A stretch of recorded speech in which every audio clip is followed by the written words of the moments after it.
All right, folks, let's talk about this Senate Bill 140 and what you need to know as a real estate agent in this field with dealing with Senate Bill 140. I've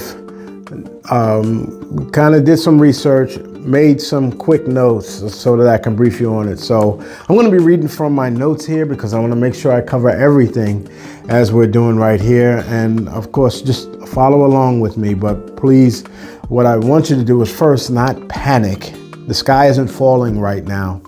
And I want you to think about it this way. If you are not purchasing massive lists, if you are not engaging in a robo-dialer or just having someone make these calls on your behalf as a cold caller, you have less to worry about than those that are actually engaging in that type of business, all right? Because those people really need to think about how they're going about it and to cover their bases. So if you happen to fall in that category, this definitely falls in your lane. But even with that, there are some rules we all need to follow, even if you are not that. So hopefully I kind of cover everything here, and I'm going to leave an attachment or my notes that I'm reading now. I'm going to have that attached at the bottom of this video here so that you can kind of follow along and use this as a guide as you move forward with this thing. So the big picture, the SB 140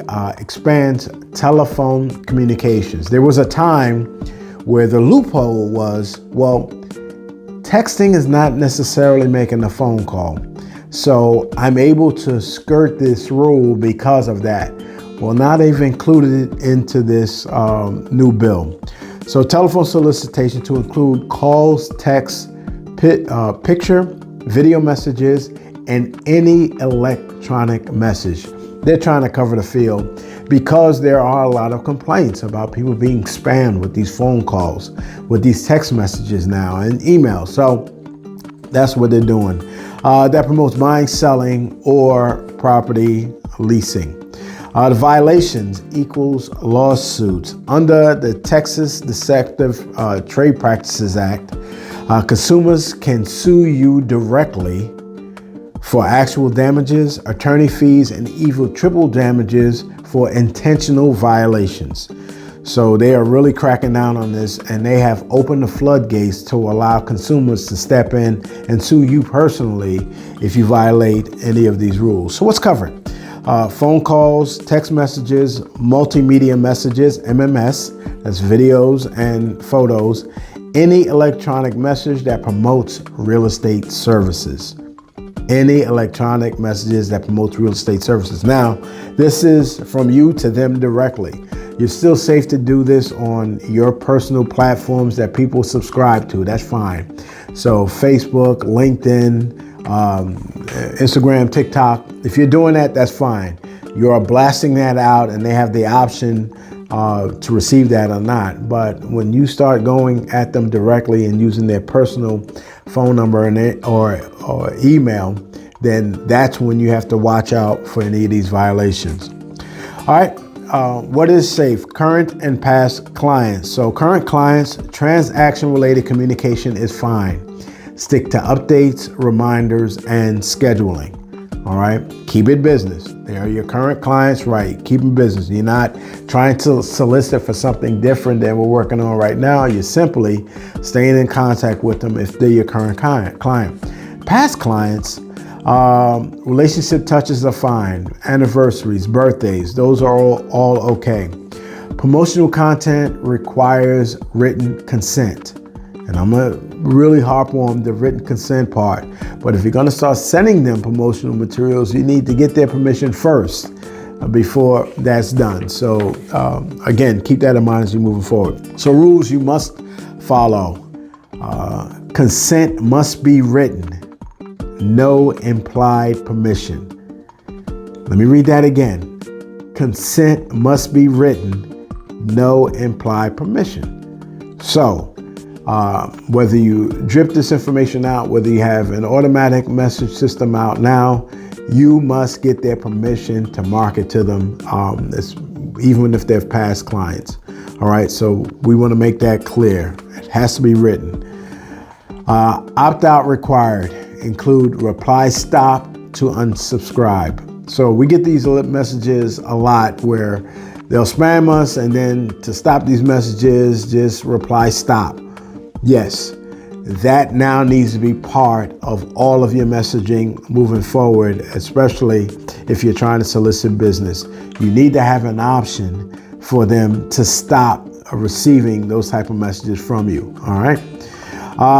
Once you do that, honor opt-outs immediately. No delay. The moment they decide they want no more contact with you in this aspect, you must stop. Anything after that is a violation. So keep tuning into that. Okay, so let's talk about quiet hours. So quiet hours, 9 p.m. to 9 a.m. are the quiet hours. 9 p.m. to 9 a.m. are the quiet hours. Don't try to contact anybody outside of that. And from 9 p.m. to 12 noon on Sunday is when you cannot communicate with anybody again. So let me back up one more time. Monday through Saturday, 9 p.m. to 9 a.m. are the quiet hours. Don't do it. And for Sunday, 9 p.m. to 12 noon. So make sure that you stay cognizant of those quiet hours when, again, soliciting for business. And the Texas do not call list is still in play. That has never gone away. They did not excuse that at all. So keep that in mind as well. So registration requirements. Again, if you are purchasing large lists, if you have signed on to a marketer or advertiser that subscribes to cold calling and robo-dialing and the like, and you are turning a lot of numbers, you need to register with the state. There's a $200 fee for that registration. You need to provide either a $10,000 bond or a letter of credit. All right. There's an annual renewal for that if you decide you want to do it, and quarterly staff reporting. Now, I don't have the details on what that report looks like or what they need from you, but that's what they're asking for. Again, this is typically for those larger organizations that's engaged in it. Now, if you are conducting your business like I conduct my business as a referral-based person, then this is not necessary for you because you would have already received consent from those people that you're communicating with, and they know, like, and trust you anyway. So these aren't cold calls that we're doing. But I will tell you, regardless of the method that you use, having a CRM gives you a layer of protection. So if you are not engaged in the CRM, please do. Now, here at All City, we have a good one where all of our communications, to include our phone calls, can be monitored and sent through the system, and our system digitizes all of the phone calls and gives you written text on the dialogue of the phone call, as well as recording the call for you as well. Timestamps, date stamps, everything is done. It tracks and monitors email. And before you are allowed to send anybody any text, there is a text that says we need to get permission. So it is already built in to our system to get the permission that we need for us to text the people that's in our database. So that is already baked into it. Again, just having that system alone gives you some safeguards from a lot of what can be going on out there. So make sure you apply to that. But a good CRM can help you stay compliant automatically. Store written consent. So the written consent is there, and we can track it and pick all of that up. Track and honor opt-outs instantly. So the moment someone opts out, our system blocks it. Will not allow you to send anything else because the system received it, and it applies that automatically to whatever content that you move out. Log quiet hours. So you can build into the system what the quiet hours are, what I just mentioned. So your system knows not to send out any text, emails, or any robocalls if your system is equipped with that during those quiet hours. It will honor it all. And second, current and past clients. Remember, there were two different rules for your current clients versus past clients. Well, you can actually tag them differently in your system, and then your system will handle each tag accordingly.